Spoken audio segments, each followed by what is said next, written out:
table ronde économique, faciliter le dialogue public-privé.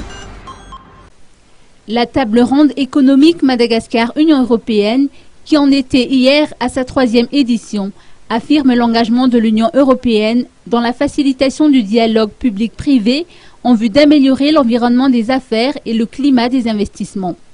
Dans son allocution, Antonio Sanchez Benedito Gaspar, ambassadeur de l'Union européenne à Madagascar, a indiqué que l'objectif a été atteint.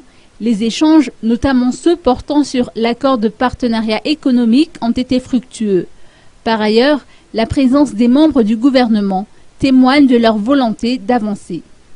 Je crois qu'il n'y a pas de solution magique, et c'est l'une des conclusions, je crois, de nos échanges d'aujourd'hui.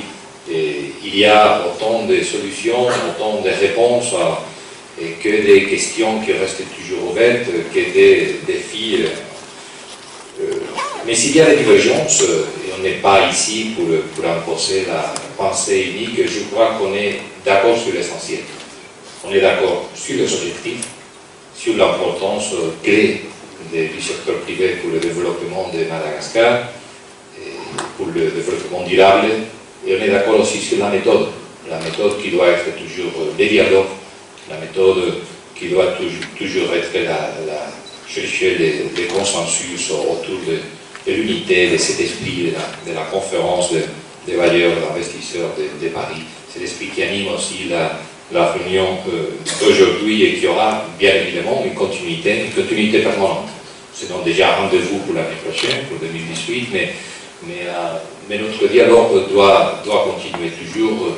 On a les programmes à votre disposition, on a Procom, on a les pareils, les partenaires qui sont présents aussi, à leur propre mécanisme, bien sûr aussi les États membres de l'Union européenne, mais il faut continuer à échanger, il faut continuer à rester solidaire, unis dans l'appui au secteur privé, au dialogue public-privé.